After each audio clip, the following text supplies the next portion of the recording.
Shall we?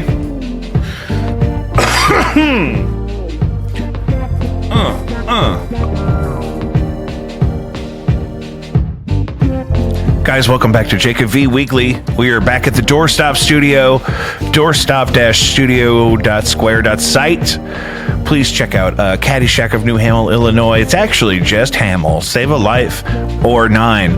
My guest today is an old friend of mine. She's not old, but we have known each other since even pre-COVID, and that feels like a long time by now. Oh, yeah. From the before times. You were young then. You're young now, but you were younger even still. We were playing in, and maybe it was this time of year, we were playing in a tribute to the music of The Replacements. Yes. At the Heavy Anchor for a mutual friend of ours. And that was a good time. Yes. Certainly, but it feels like 1,000 years ago. I saw Jeremy do stand-up right before COVID. Really?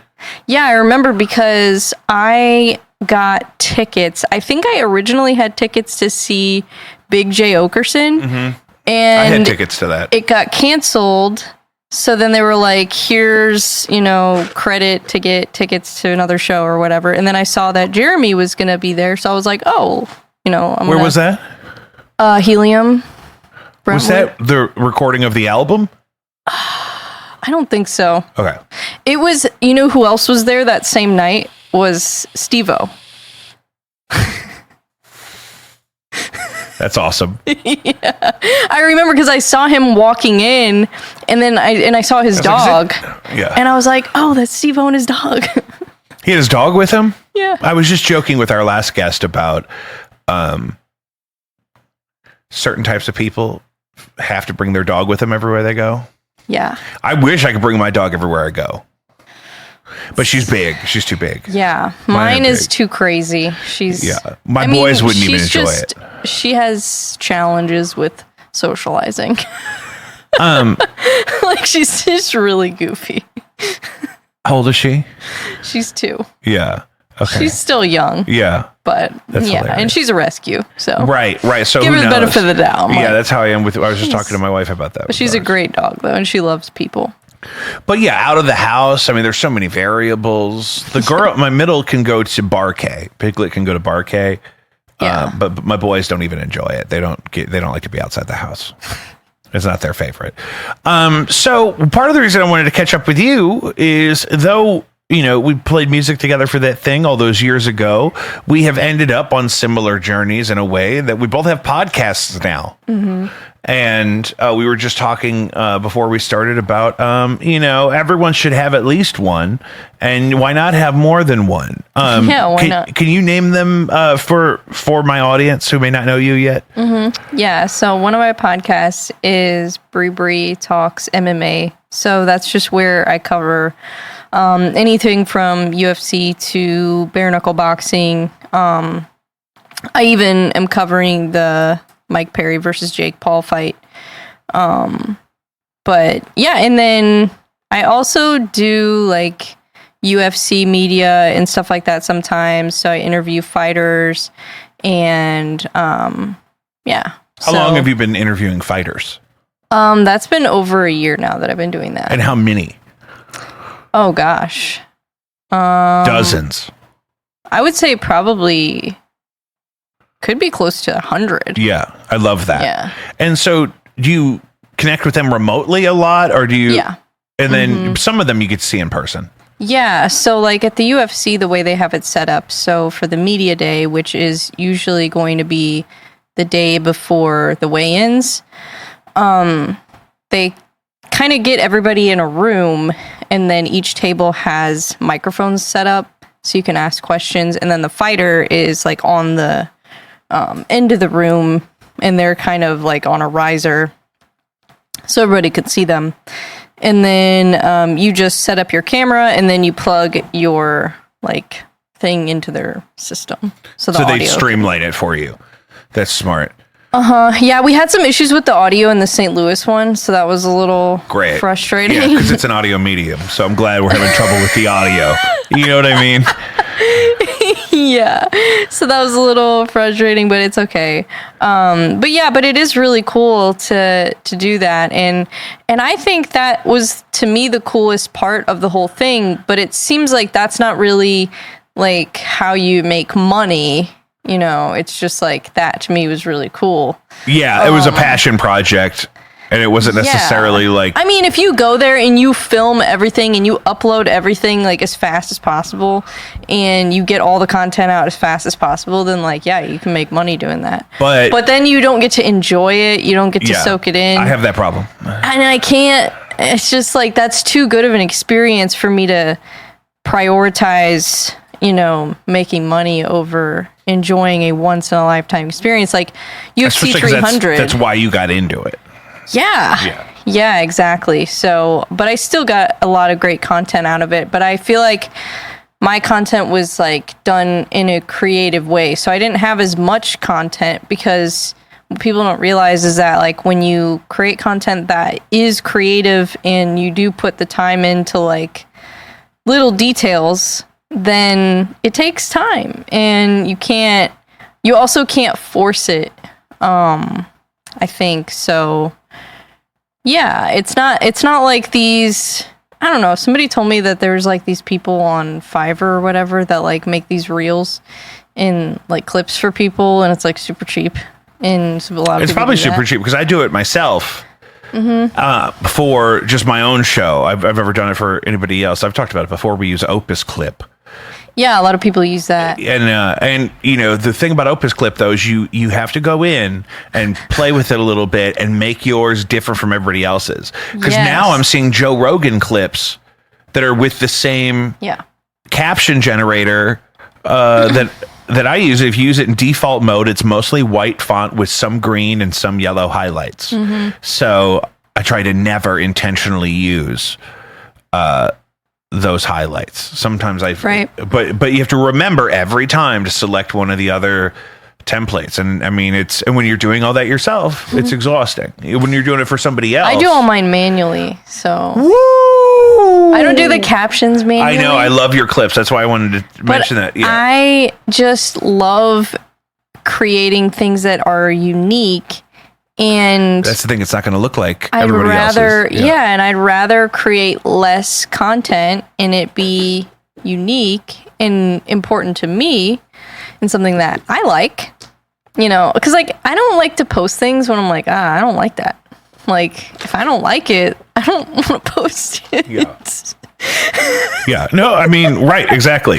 Like it's okay if it's like a whole podcast on YouTube and there's a part of it where like, you know, I say something stupid, I'm like, oh God. And then, but it's like, I don't care. Yeah. But if it's like a clip and it's like pointing it out and then it's projecting it to the entire world, I'm like, okay, maybe, you know. Yeah, exactly. I'd rather not highlight, you know, me being stupid. Yeah. And so, do your full episodes in video form only live on YouTube? No. So my interviews are on Spotify. The ones that I do in video form. Oh, that's cool. Yeah. How do you do that? You just upload it directly to Spotify. Spotify for podcasters. Yeah. And then it'll also basically do the same thing that Buzzsprout does. That's your aggregator. Yeah. You upload the video to Buzzsprout? No, I used to, and then I started uploading it there, but it puts it on iTunes and like a couple other ones. I don't know. Dude, there's so many. I've only ever listened to podcasts on Spotify and iTunes, so I'm like, I don't know what any of these other things are. No, it goes all over the place, but it's like the music too. Like, I mean, when I release a single, I'll get emails that it's on something I've never heard of. Yeah. Your Busybody by No Antics just came out. It's on Deezer officially. But apparently some of these platforms are big in other countries, is why the aggregators send them there. Because like iTunes and Spotify are obviously top dog for audio format podcasts in America. Well, that might be a good idea then, because I have a lot of people that watch my stuff that are in other countries. Exactly. Because MMA is like an international sport. Yeah, especially if you're talking other continents. If we're talking if we're talking Africa or Asia, there's platforms that have hundreds of millions of users there that we've never heard of because they got the plug on. They were the official outlet of that certain market for whatever the regulations were or whatever the thing is, and that's why there are so many of them. I've learned in trying to study some of this. We see this is turning into a power meeting. We're conquering the globe right here. So exactly, Bre, what made you decide to learn how to do all that stuff with the editing and the producing of your own podcast? Because I know I've had to do it live on camera for the show, and it's a journey. So, I mean, did you have to do all that by yourself? Yeah, I mean, I didn't really want to. Yeah. But I wanted to, like, talk about things, you know, that are important to me. And not even, like, from a place of, like, oh, I know more about this than anybody. Like, I was not, like, wanting to compete with anybody. I just wanted to, like, do my own little thing, you know, and hopefully one day make money doing that. But I don't know. It's like, I love it so much. I think it's exactly part of the reason why I wanted to talk to you is because, like she just said, there's a comparison I want to make, and I mean it. It comes from a loving place. I'm not saying that you are the same as this person, but in Legally Blonde, I love that movie. the professor says it's like she just woke up one day and said, I think I'm going to go to law school. But then she did it and she succeeded and it was great. It was a triumphant moment for me as a child to watch that. You woke up one day and said, I'm going to learn a new skill so that I can get to a goal that I have, something that I want to do for no other reason than I want to do it. And then we'll figure out how to make it viable economically after the fact. But I think that's what I liked about that journey for you is that your show was very much driven by your own enthusiasm. You're not trying to be somebody like that we already know. Like you're not trying to emulate somebody necessarily. You are excited about the things you talk about and you're just out there doing it because you want to do it. And so that's why I think, like, I'm not a fight guy. Like we talked about that, right? Like I'm not like, there's some of this that I know a little bit about because you hear a lot about it. I think a lot of it's cool. I just haven't caught up on any kind of sport really at all in my adult life. But I put up with way more fight content keeping up with you than I ever would otherwise, because it's like, you know, I mean, I didn't give a shit about crocodiles, but I loved Steve Irwin. Yeah. Because he loved them so much. Exactly. So, when you got frustrated and when you hit a roadblock in the point of producing it for the first time, what kept you wanting to do it? I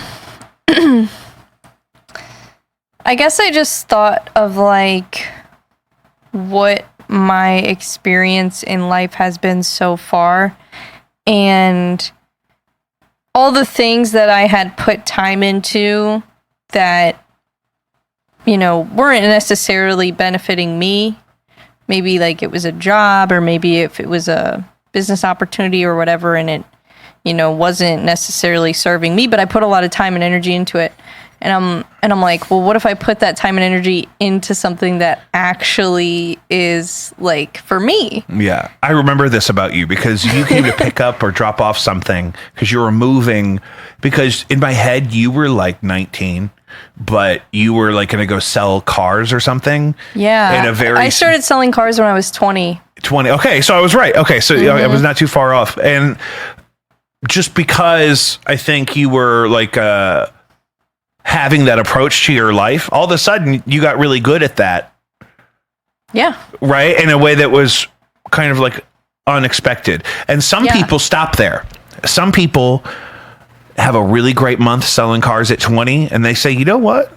I sell cars now. That's all I'm ever going to do because I'm good at it. And I found a thing and I'm done. Right. And so, but because I'm just fascinated that at that young of an age, that you were able to identify that, oh, what made me good at selling cars is what would make me good at anything. So I want to find something else. If I had known that when I was your age, I'd be a billionaire. Yeah, and that's why I moved to Austin whenever I was working at CarMax. I transferred from the St. Louis location to the Austin location. What year was that? I think that was... Sorry, I forgot to take my Claritin today. I'm sorry. There's no cats here. That's part of why we're here and not at my house. It's because... No, I don't even think I'm allergic to cats. I'm just like allergic to whatever the air. outside. Yeah, it's bad. It's God, tree it's pollen horrible. right now. Let it out. It's horrible, but anyways, yeah, so what was I saying? Jesus Christ. What made you, feel confident and to recognize that, if I can be this good at selling cars for CarMax of all people. Oh, yeah. What told you that you could apply that to something that was more driven by what you want to do? Yeah, and that's why I moved. Yeah, that's why I moved to Austin, I guess. And that was, I think, either 2015 or 2016. I think it was God, what year was it? It might have been 2015 because I was 21. I actually had just turned 21 the weekend before I moved to Austin, Texas. And who were you living with when you got there? You had your own place? My own place. And you had a dog? No, just you. my parents had the dog at the time. Oh, okay. Yeah. And it was just that was you. like our family dog, Mocha. Yeah, the I little remember. brown Shih Tzu. He lived to be like 17. Yeah, that's crazy. He was awesome. I got one of those on my hands. My boy Lewis is 11, and his mom lived to be 14, and she Shih did Tzus not are have amazing dogs. the level of mine's not a Shih Tzu, but that's that longevity is crazy. Those little dogs too, like they just live forever. But yeah, so I decided that I wanted to just move somewhere that I could, I guess, be more comfortable being myself. And I thought that, maybe Austin would be the place for that. And it kind of was, honestly, because there were a lot of people there that had a very similar mindset. They were very friendly people. It was probably, I would say that was like the friendliest place, but it was friendliness that I felt was more genuine than, maybe some other places. To where people, they're like drawn to other people who they have common interests with, so they make an effort to, introduce themselves or whatever. But yeah, I just thought Austin would be a place where I would kind of find my thing. And I'd be like, okay, this is, my thing, whether it's music or whether it's, who knows? I'm like, I don't know what that thing is, but I'm like, I don't think it's in St. There were Louis. some options there even then, and there's probably even more options there now, but it wasn't crazy yet when you moved there. No, not necessarily. No, Like it was, with, like- people were starting to move there, but it wasn't anywhere near like the... Like after COVID, because you moved there before COVID. Oh, yeah. That's way a gold before. mine. I wish you had bought a house down there. I know, I should have You'd stayed be sitting there. on 1.2, baby. People convinced me to move back, and I'm like, I guess. I mean, I wasn't doing... You didn't know wasn't that the doing world was going to well. end and that people were all of a sudden going to No, move I didn't to know Austin, that. Texas. I did not know that. But when I moved there, I knew Austin was going to be a great place, and I knew it already was. But when I left, I didn't know that, I didn't know that was going to happen. I didn't know that it was going to be like, just a mass, like, I mean, there a lot, literally so many people moved to Austin. Not even just from LA, from multiple all places. Over the country. Oh, because they came from the East Coast too. Yeah. But anyway, sorry, I keep getting distracted looking at your camera. But anyways, yeah, so it was like, I don't know, maybe, I can play music more. And I'm like, I don't know if I'll necessarily end up doing music as a career, but I at least will be able to do it more. I'll have more opportunities. And I did. Like, you could do an open mic every night, and it was like, people were good. Like, it was different, and it was really cool. Was it accessible though? Like as an artist trying to cut in and just get some time, was that okay? Mm-hmm. Yeah. I mean, that was years ago. But Yeah. like, Yeah, of course. That's nice that you got to catch it while it was like that. Yeah. And so Yeah, it was really cool. And so, but you didn't start podcasting there. No. You started podcasting when you came back. Mm-hmm. And a while after. Yeah. Yeah. I mean, unfortunately, when I lived in Austin, I don't know if it was because I just turned 21 and it was like a new experience that I can like go out and drink. And I definitely did that too much when I was there. And I think that really held me back. But it's like almost kind of part of the culture. Like when you're a musician, you're, having fun. Like I don't know. And maybe that's I had this bad problem. thing. I mean, I am way more successful and productive since COVID because I quit drinking that first week of quarantine. And then I couldn't play music for several weeks at the least. And then after that, I started like monthly, I could do some outside stuff. Mm-hmm. And so I started this podcast because I had to go back to work during the day full time, but I couldn't perform on the weekends. I mean, up until we didn't even have a vaccine yet. And I was going back into the office, but I couldn't go and have my outlet, which was performing. So it sucks that I couldn't, enjoy alcohol the way normal people enjoy it. But my life is objectively so much better. And I'm able to do all these other things, like get better at a skill. You're going to be one of my guinea pigs for the first time. I'm going to edit in multicam and Final Cut. I'm so excited. And I just would have never been able to even learn about that if I was still drinking. Yes, I quit drinking October of 2022. So I haven't had... Actually, I had one sip of a Heineken. Do you want to know why? Because you thought it was an NA? Because I ordered a Heineken Zero and they gave me a real That happened to me and my grandfather. We were out to lunch one day and he, wanted I like the non-alcoholic beer. I think it tastes good. I love Bud Zero is great. And I love the Heineken Double Zero. If you can get it, I'll put those away. Oh, yeah. That's no problem. Because it's about the luxury is about the bubbles and it's cold and it's refreshing. And, it's something you have a conversation about. What are you drinking today? Not a sponsor. No, this is not a sponsor. I am an affiliate, but I'm not a sponsor. But this is a Jocko Go. So it's like a natural energy drink. Like basically. A Celsius kind of. Kind of. I don't know. Can I see the front of? Can I see the? Not a sponsor. I don't want to. Not a sponsor. I don't necessarily need to hold it. You can Jocko read it. Go. Real energy. Zero crash. Balanced energy. Increased focus. Supports memory. 5 calories. Dietary supplement. Sponsor me. Not a sponsor yet. Have you? Not yet. How familiar are you? On this show, there's a long running joke that, it's not really a joke, is why it's funny. I really want Lion's Choice to be our first commercial sponsor, but they don't know that. And so I complain that we don't have that Lion's Choice money yet. However, I've literally never even reached out to them. But I talk about it on almost every episode of the show. You think they'd find out by now. We've made clips about it. And That's nobody crazy. And here's the other thing too. They could have emailed me and I wouldn't even know. I don't have time to check my email. I didn't wake up till 11:50 today. I was supposed to be here at noon. When am I checking my email? It's like just scams in your email anyways. Like that's what like I'm saying. 90% of emails but I'm sure scams. I mean, Lion's Choice doesn't have my phone number. No, probably not. Jocko Go doesn't have my phone number. No. But if they see this, they can contact us.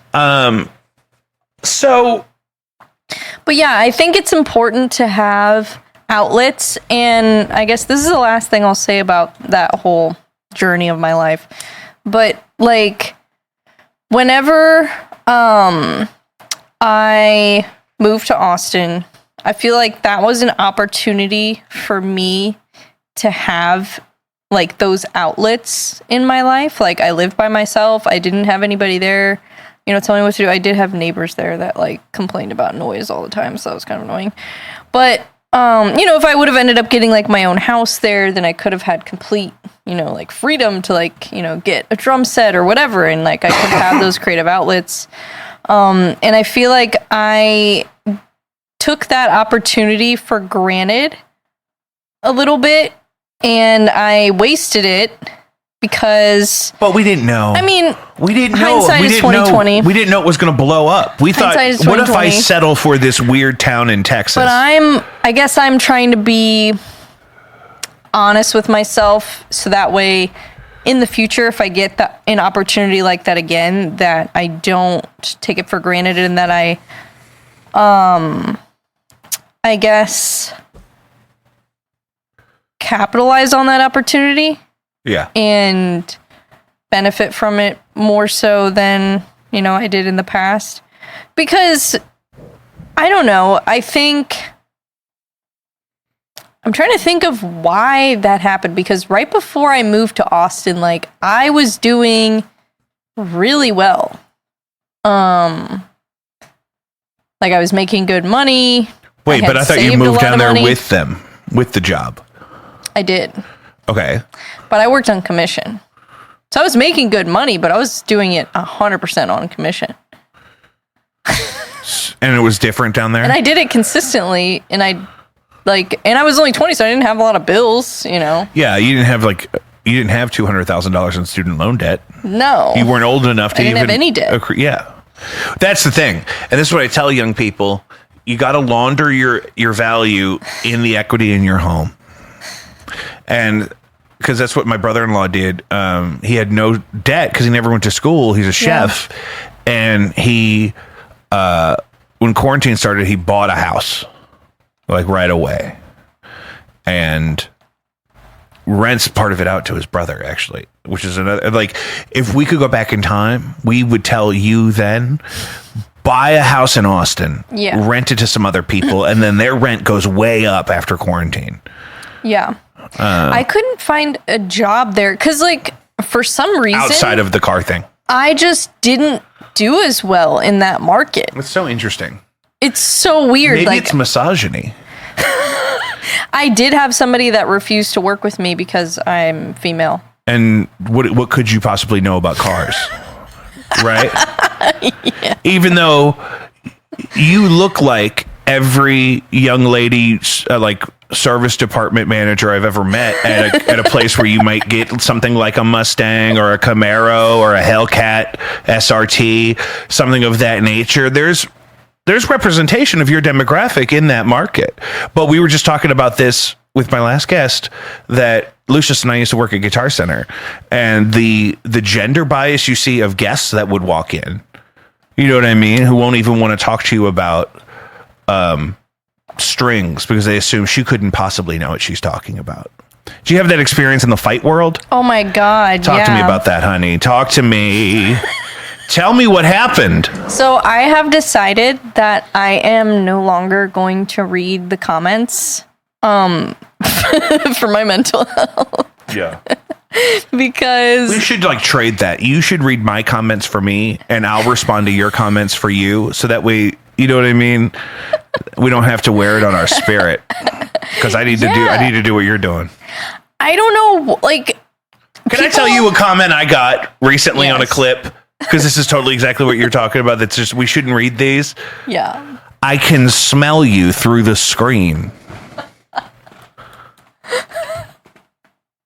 Me? Oh my God. What do I smell like? You were saying you're going to quit reading the comments. I mean, I get a lot of them, like, at this point, they don't bother me because I know it's not a me problem. Like the people that are like, oh, get back in the kitchen, you know. I get a lot of those comments. Yeah, that's crazy. I guess if those people still exist, that's going to be some of that demographic. I guess that's more what bothers me. It's not necessarily that they're saying it to me. It's the fact that there are people out there that think that is normal, that think that is okay. Like, even if it is their true belief, they should know better than to just say that to somebody's daughter. Hello? Right? Yeah. But that's our just world mindset. We're assuming the world is just and that everyone's boundaries of what is acceptable are the same. And obviously they're not. Why, in order for women to be treated equal, sometimes people think that like we can't also be feminine still at the same time. Like I feel like that's why like since I've been like taking a break from being involved in the MMA, like I'm still covering it. I'm just kind of doing it like without having to interact with anybody. Yes. Yeah, which And is that's easy to how do. I want to do it. I've realized like that's how I want to do it. I don't want to be accessible to all these people. That's just too much pressure for me. Well, you're just immersing yourself in an environment that I'm opening myself up to drama. I'm opening myself up to all kinds of things that are just and that's enough of a reason. Yes. And then I'm interacting with people who I normally wouldn't want to interact with. Exactly. And to me, like that's just inviting like negative things into my life. And there's aspects of music that are like that too. Any sport is going to be like that. You could love a sport and really hate the live experience for even if only for the other fans. I've seen the band Ghost several times. I took my wife to see them for the first time. And it was at maybe the music park or something. It was outside. And being outside on a hot St. Louis day with people that also like that music is not my favorite thing. Yeah. Because the heat and the long walk and the close quarters is not ideal for the people that look like the people that like that kind of music. It's a little close. I'd like a little more room. Yeah. And especially if it's going to be so hot and there's so many of them. And that's exactly like what you're talking about. You have a love for the sport and analyzing. That's a George W. Bush thing. Analyzing. Hey, don't misunderestimate me. No, but but you have a love for the sport and analyzing the sport really independent of the people that are your peers in the fan base. Yes. And I do like doing interviews. Sure. But I don't like having to do interviews with everyone because I'm like obligated because, oh, well, you did an interview with this person, so you have to do this. And it's like, you'd rather have your own discretion. You're producing the show yourself. You started it from nothing just because you wanted it to do it. You have nobody's going to tell you who you have to spend time talking to. Right. Yeah. Correct? Correct. But you have to say it because but I also like other people are not assuming that, obviously, if that's your experience. People Right. are challenging what you and I understand is a fair boundary. But they're not acting like that's a fair boundary, so that would stress me out. I think a lot of people kind of like jumped on the bandwagon, like for some reason, and then they didn't know like my background, they didn't know my story, they didn't know like where I came from. Right. So I'm like, oh, I can't listen to these people because they don't know like why I'm even doing this. Yeah. Like they don't really. And they don't even really want to get caught up on that information. No. They're not trying to learn. No. Right? Exactly. But I also think that like, I think I can do more for the sport by doing other things and finding success in other areas and then bringing that back to what I'm doing with MMA. I think I can do more for the sport by doing that. And also just like, you know, from my own life experiences, I think have more quality conversations with fighters. And I don't want to do it in the same format that everybody's doing it. Because if you're inside that world every day, then you're talking to them like somebody who's in that world with them. But your connection to them is as a fan from the outside. And you bringing what you love about the sport out in that context, I totally agree with you. Is I think what's valuable about your content is that you're not trying to be, okay, I'm back here at the same place where all the other reporters are with the same life experience. We've all been here together all week. You know what I mean? Yeah. You're coming at it from, I'm a fan from this part of the country and I want to connect with athletes in the sport that I love.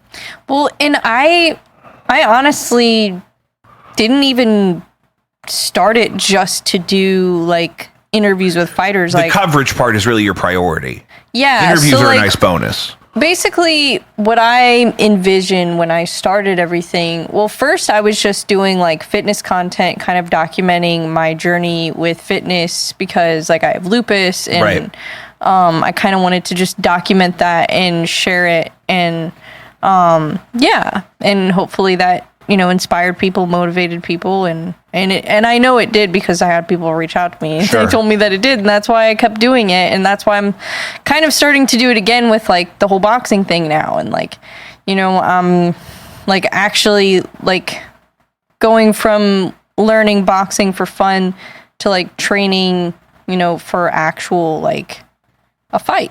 So I'm like changing. Do you intend to my fight? Mindset. I would like to compete before the end of the year. Yeah. Sure. That's one of my goals. Because you could train up to the point of fighting as if you're going to fight and then not fight. I didn't know if the goal was to fight or not. No, if I sign up to fight, I'm going to do it. Yeah.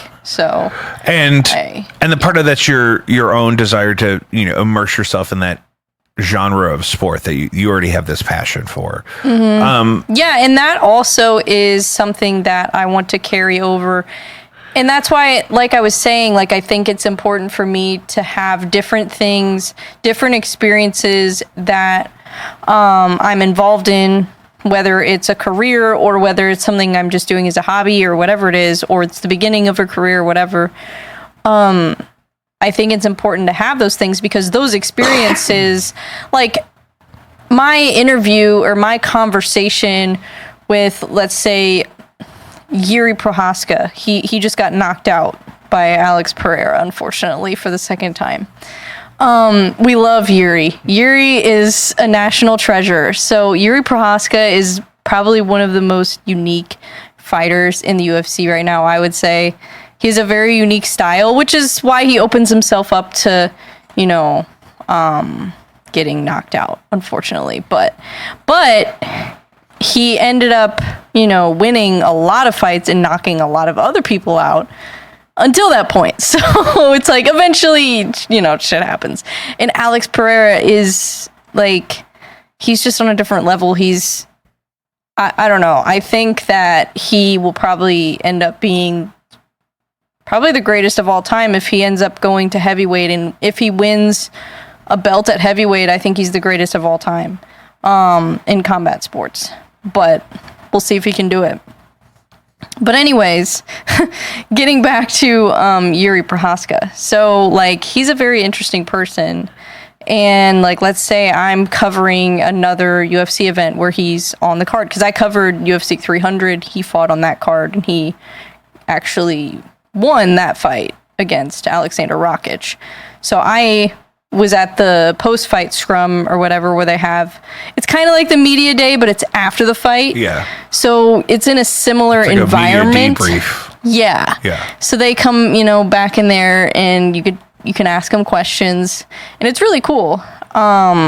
It's a really interesting experience and it's cool, like, being there, you're like talking to them, but you're not like sitting in front of them. Yeah. So it's kind of interesting. But I kind of like that. I don't know. It's interesting, but it's more open, like a meet and greet. Not necessarily. It's like it's all just media people there. It's not like fans or anything. Right. So but it's like, is it decentralized? Like you just are having conversations? Or is it they're on microphones still? There's microphones, so like each journalist usually will have a microphone that's like next to them. Got it. And then you just, if you want to ask a question, you just ask a question, and you're usually like filming everything and but so like for example, like my conversation, if I were to have like, let's say I did an interview with him like in person, or I did like a long form interview with him like similar to like what Joe Rogan does with fighters. So my conversation with him would probably be a lot more interesting and more thoughtful if I had also, gone through the experience of making the walk to the ring and, being, maybe I lost the first round or whatever, like, going through that, or even in the gym, like sometimes you have experiences in the gym that, kind of either give you confidence or make you, okay, well, I need to like humble myself a little bit, maybe. Yeah, like slow your roll. And I think that's why the gym is good, because the gym kind of keeps you honest. How often are you at the gym? Daily? Well, right now I'm taking a break because I had COVID and I had a skin infection and I I've had a lot of problems. So I'm kind of taking a break right now, but for a while I was going to the gym at least 3 days a week, sometimes 4, just depending on what classes were going on. And then I also have a heavy bag at home and I have weights and stuff at home. So Yeah, nice. So I do, if I'm not at the gym, I'm working out usually at home. I usually, for a while, was only taking 1 rest day a week. I probably need to take more. That's probably why my immune system freaked out. But my whole family is sick right now. That's great. Yeah. So the none of us are contagious anymore, but well, we're still recovering. It's thank been God. a long recovery. Yeah, you got the And we're all vaccinated. Oh, so. I'm vaxxed up, gang. I got that Israeli number 4 signature. Sorry, I don't want to freak you out, make you think I'm going to get you sick. No, I'm so full of, between the blood of the lamb and sweet baby Moderna, you can't hurt me. What was I saying? So tell me about, I love this thing that you made me think about. Combat sports, where the athletes are an individual. Yes.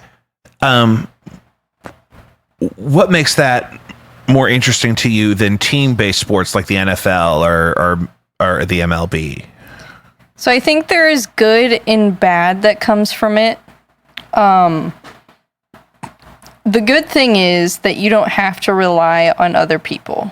I mean, you kind of do. It's kind of still a team sport in a way because, like, you have your teammates at your gym. You have your coach. You have, whoever's in your corner. So it's kind of a team sport a little bit in that sense. I meant covering it, though, or from a fan's perspective. What makes it more interesting to you that they're individuals in combat sports and not teams? To me, I guess it's that each fighter kind of has their own style. Yeah. And they have like their own things that make them unique. And I think that's what maybe people need to understand, that is what draws me to the sport. Because everybody's drawn to the sport for different reasons. Some people get into the sport because they like sports betting. Some people get into the sport because they train martial arts, they train karate, they train taekwondo, whatever, they train boxing.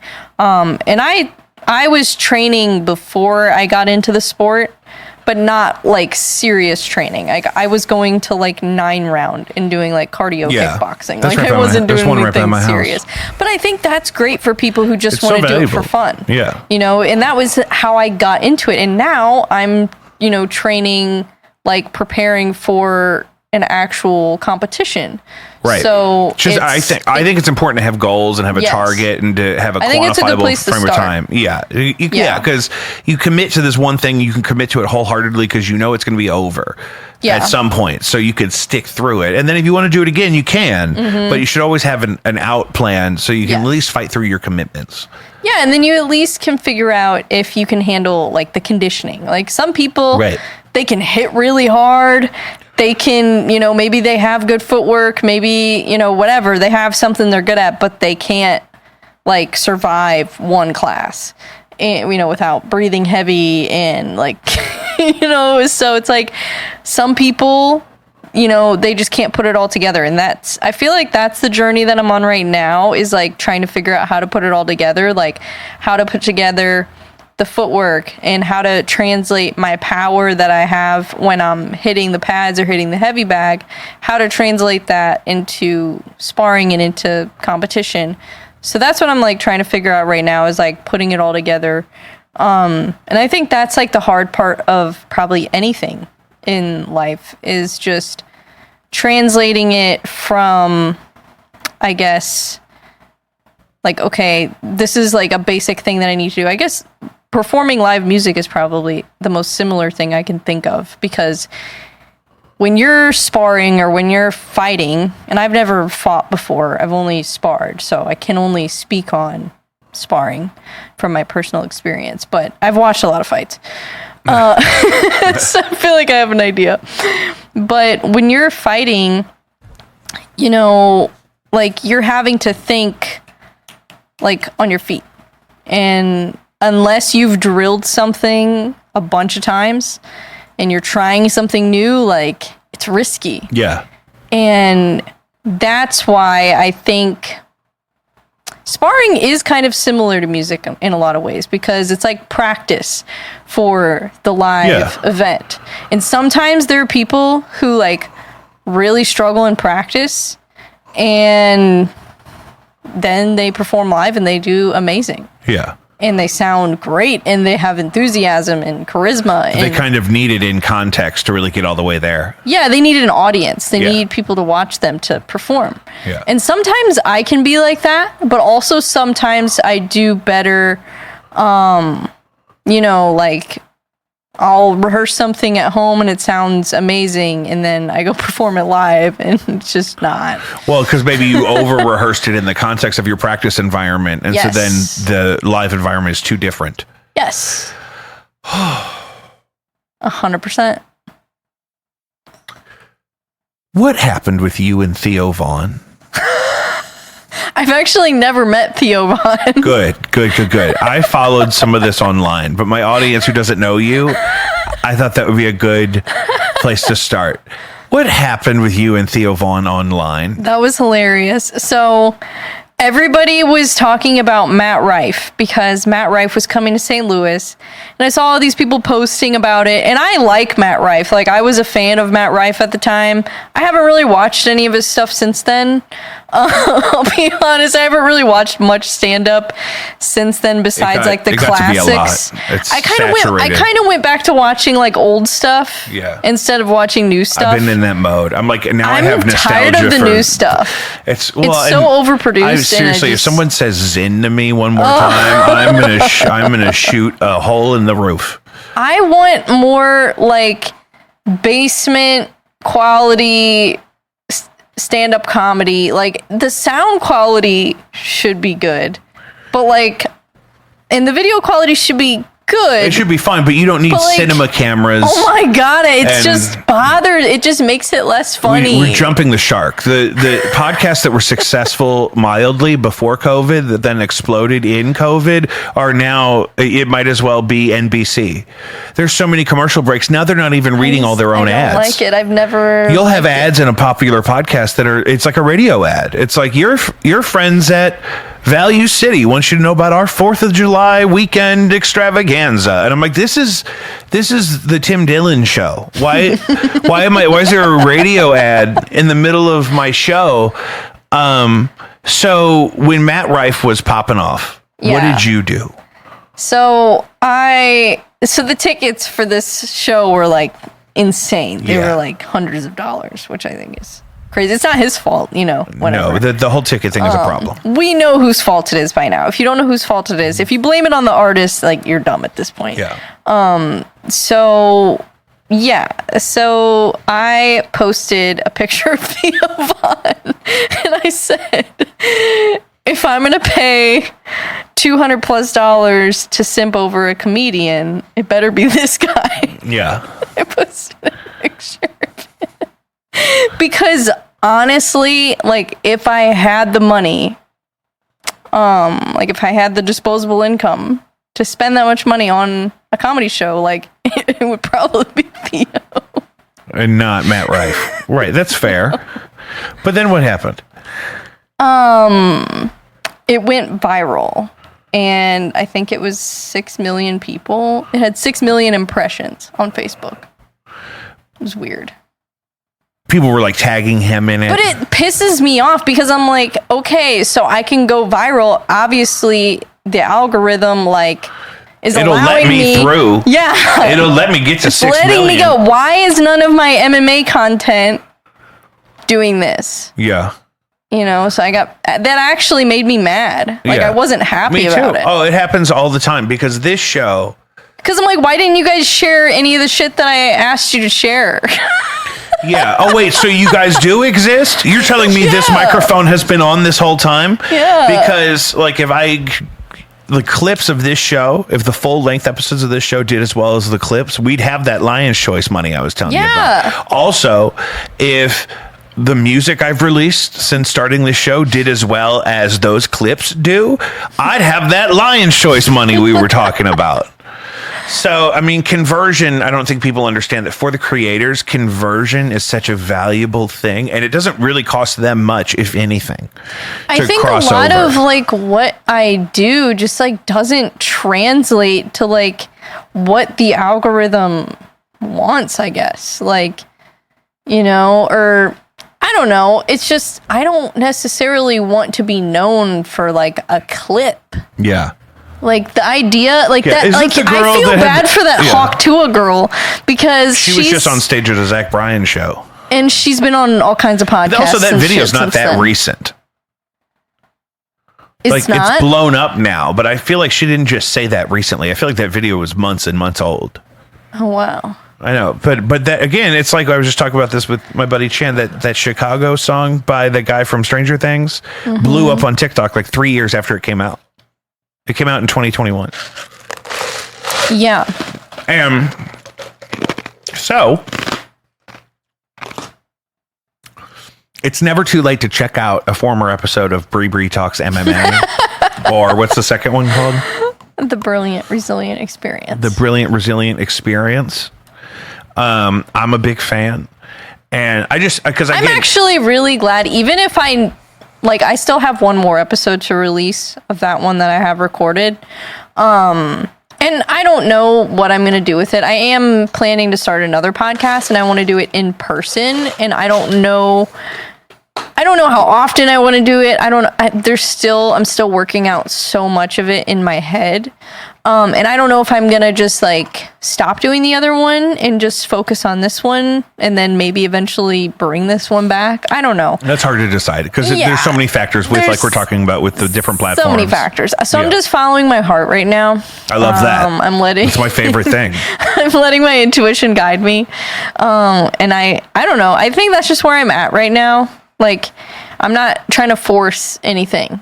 I'm just letting things just freaking figure themselves out, because the more I try to force things, I feel like that's when I get frustrated, and that's when I start to I don't know, I guess be more self-critical. So when I'm less critical of myself, I feel like I create better quality work, ironically. I think you're absolutely right. You're certainly creating work that you enjoy more. Yes. And are you an only child? No. How many? I have a younger sister and I have 2 half brothers that are older. Yeah. I'm just, because I think you're absolutely right. But what you were just saying there is so introspective in a productive way that I just wish we knew how to teach people how to do that.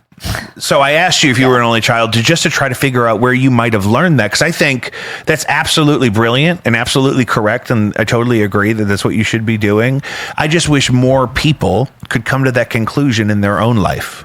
Yeah, I think also, and I don't know, people might disagree with what I'm going to say. Well, let's try it. Like it, but let's roll those dice. I don't know. I just like to say things that I like to be real about, like what I'm experiencing in my life. And I've always been that way.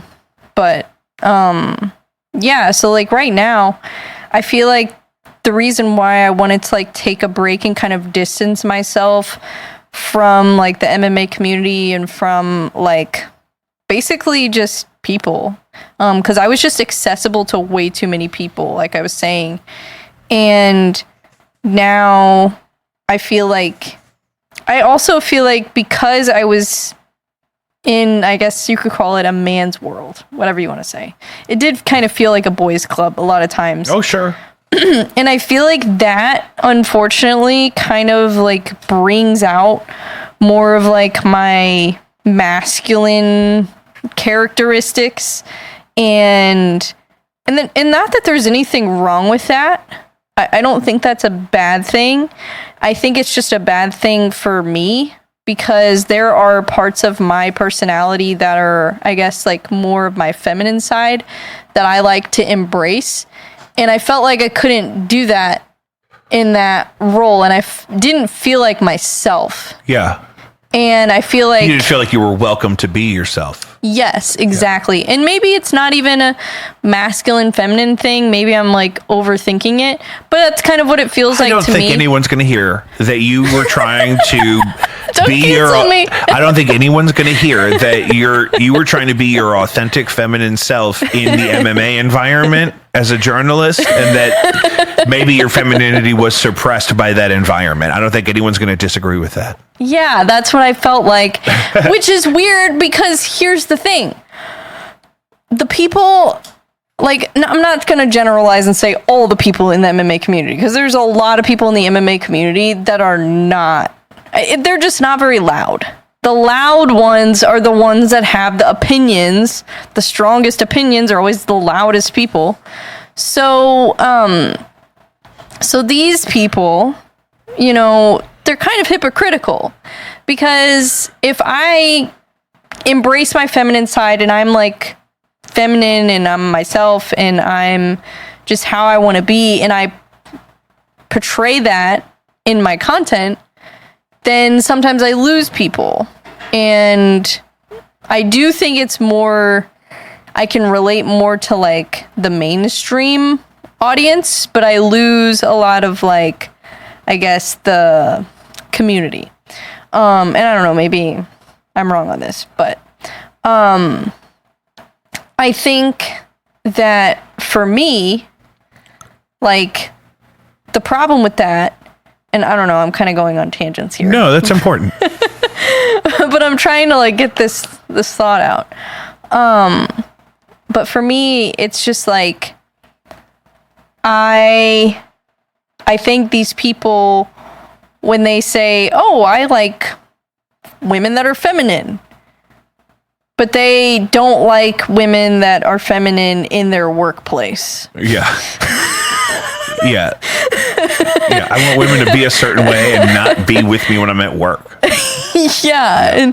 And or not even maybe their workplace, but like they're like, they just want it to be a boys club. And I don't know. I mean, I have two choices. I can either be like, screw you, and then I'm always going to be butting heads with these people and facing, you know, resistance from these people, or I can just distance myself and just do my own thing and just not even acknowledge, observe the sport without existence. having to immerse yourself in it. Yes. Yeah, because maybe, I mean, it's safer. You get to do exactly because just the part you want to do. I don't want to be like, oh, this sucks, I'm going to go cover freaking, you know, baseball, or I'm going to go cover hockey. Yeah. Or I'm going to cover Formula 1. Like, I'm not going to be like that, because this is the sport that I'm passionate about. Yeah. You know, and I'm passionate about boxing too. I mean, I'm trying to literally compete in that sport. Yeah. And eventually, like, if, you know, if I can keep lupus under control and shit doesn't get crazy, then yeah, eventually maybe I would want to compete in MMA. Yeah. You know, but I don't think I need to necessarily be completely immersed in the community and be accessible to all these people in order to be a part of the sport. And do the part that you want to do. Yeah, so I think that's just like what I've realized. Yeah. And it was kind of hard for me to realize that. It was also like, I realized, I'm like, what I'm doing right now, I don't even know how I could possibly have a relationship in this. Like, and I did have a relationship briefly. But, you know, and I knew fairly, I wouldn't say quickly, but like right before, you know, I ended that relationship, I knew that it wasn't, you know, gonna be a good fit for me, not necessary. And I think that's a thing. I think that's a better realization to have sometimes in relationships, is like, maybe this person is not good for me. That doesn't mean they won't be good for somebody else. You know, I think. Yeah, send it on up. I think Jesus will find you somebody. Yeah, I think that, you know, I'm like, you know, and even when there's things they do that I'm like, that was very toxic, that was very bad. Yeah. Even when that happens, I'm like, hopefully they are able to work through that and be better by the time they get in in half the time, they don't. Yeah, but it ain't gonna be me. But yeah, exactly. And I'm a firm believer in if the relationship is not good for you, and it's early, just get out while you can. Yeah, you gotta just get out. Because you don't want to lie to yourself. That's something that if you deep down know is inarguable. Something's like a non-negotiable. Yeah. That if it's a deal breaker for you, move on as soon as you know that. Yeah, exactly. And other times you can make a choice. Like, for example, when I was talking to my therapist for the first time about moving in with, my wife, we weren't engaged yet. But she had a dog and I didn't have a dog. So I had to say, okay, is that a deal breaker for me? Right. Because she's a dog person. And,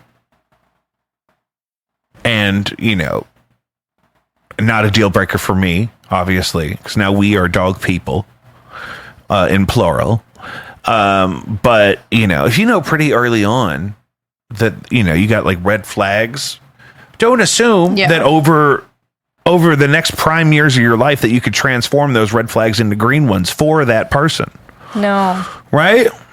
Yeah. And I think the problem right now is there is a lot of pressure for some reason to hurry up and get married and have kids and get in a relationship. And I don't know if it's just me that feels it. I don't know. How old are you? 28. No, that's the age that you are until you accomplish those things. People are always going to be like, what are you doing? What are you doing? What are you doing? And then if they know you're on your way to those, we weren't even married yet. And people were like, so are you having a baby, or when's the baby? Are you planning on a baby? I'm like, we're not even married yet. The wedding is months from now. You know what I mean? Yeah. So, that's a part of that thing, but it also is important for you to speak about as part of your thing with your experience is that in the environment you were working in, you were kind of the minority there, and in a way that your femininity was either suppressed or channeled to that outcome. It's like, what are you doing here? Don't you have kids? Why don't you have kids yet? Why aren't you married? Is your husband here? You don't have a husband? Right. You're at a fight. You're a single girl with a microphone at a fight. Where's your husband? You know what I mean? And so that was probably the messaging from that community. And then as a 28-year-old girl in the Midwest, I'm sure you have people from either like your family or your coworkers or somebody elsewhere that would just naturally be like, so are you engaged? You're with anybody? Are you getting married? What are you doing? Like, because they don't know what else to talk to you about. Right. They just assume that's the stage of life you should be in. Yeah. Right? And it's a bummer. And the problem is that I feel like I've never really been able to be my full self all the time because of the work that I've been involved in. Yeah. I sold cars for a long time. I worked in insurance for 5 years. Oh my God, you're asking for it. Yeah. So it's just I've had to really, and not only that, but also just the demand of my schedule has been insane. So I haven't had the time to I don't know, I guess put myself out there enough to really meet that many people.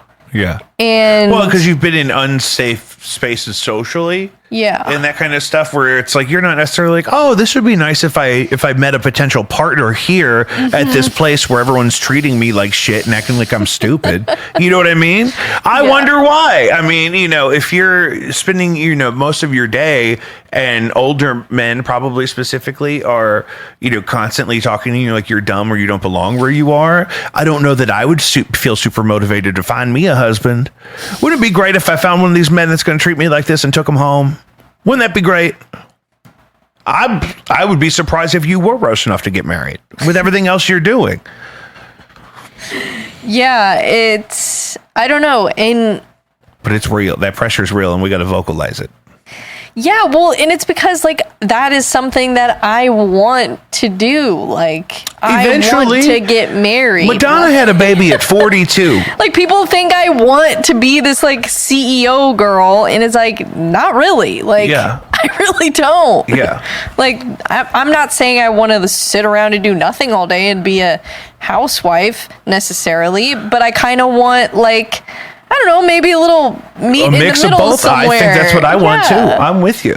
Yeah. We both need.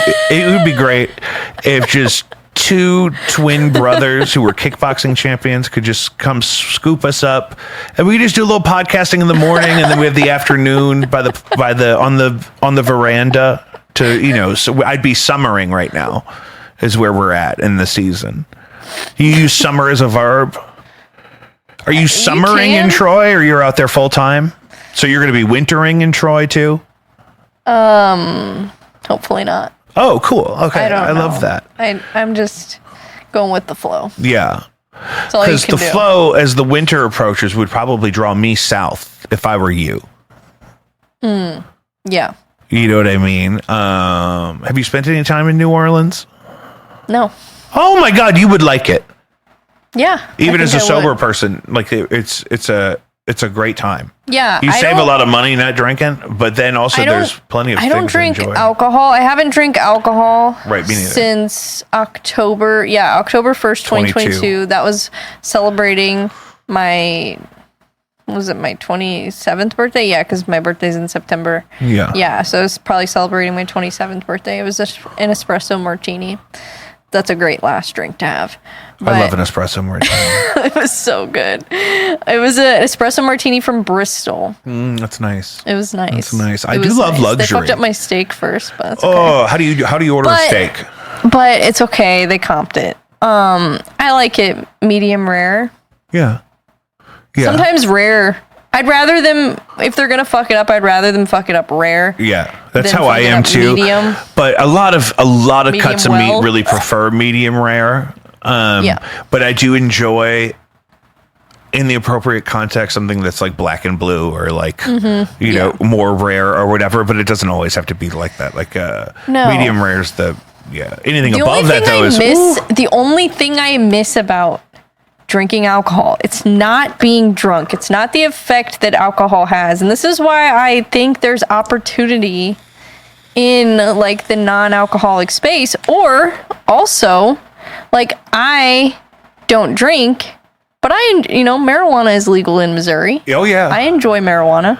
So my thought is, why not take some of these like an old fashioned, and instead of alcohol, it's like it's a spirit. THC. It's a cannabis spirit. That's brilliant. Why I'm has sure nobody you could done? bring a brand to town. Somebody's gotta be doing one. this. Somebody's doing one, but you should. But you know Somebody's what? gotta be doing I had this. the other night. Shout out to Up Late, not a sponsor. I will sell it. I will sell This it. is what I'm saying. We got to set this up. The other night, I don't promote marijuana, and I don't really talk about it that much. because you get sucked into that space. Because I don't Yeah. because I don't want it to be my whole identity, because I'm not like Snoop not what the Dogg. I'm not content's about, smoking yeah. 18 blunts a day. Like, Yeah, because there's always somebody who's been doing that already. Yeah, I'm not smoking on camera while I'm doing the show, so it's not really a part of. Now, I sometimes am, but usually I'll cut to you in that case. If you see me light up over here, if you see a hard cut and then a fog, it's not that sneaky. But that's because I'm not trying to. It's mostly because it's like, Have you seen the local? He's like a St. Charles guy that has a daily weed podcast.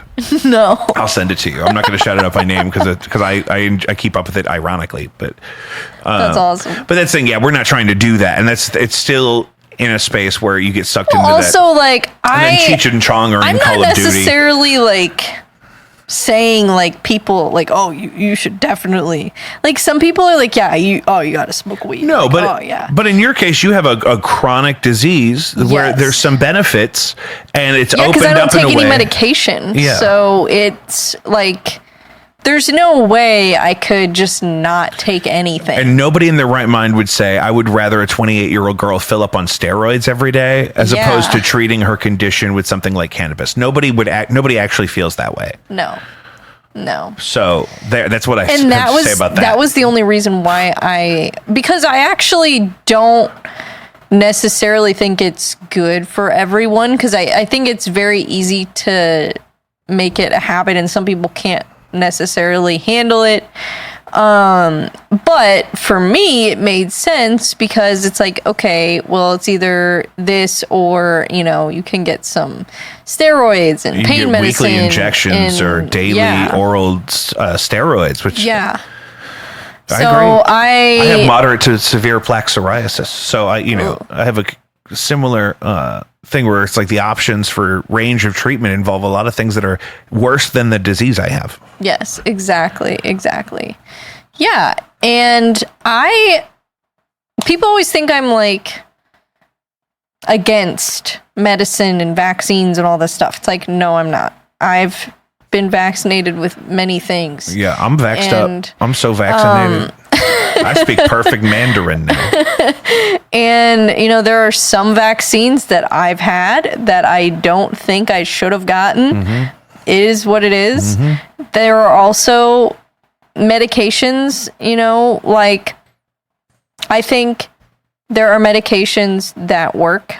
Obviously, I think there are medications that are necessary literally to keep people alive.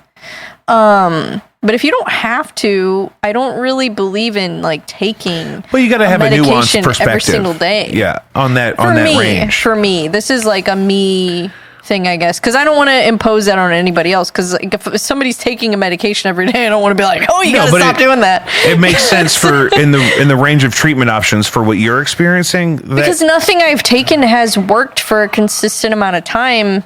So, like, it'll work for a while, and then it just, like, kind of stops working. Yeah, but you still get all the side effects. Exactly, and that's why I'm like, okay, I think I'd rather just, if I'm going to have to deal with these symptoms one way or another, I'm like, I'd rather just, like, find a way that works for me. And, you know, sometimes, you know, I do have to get, I had to get a steroid treatment because I had a skin infection.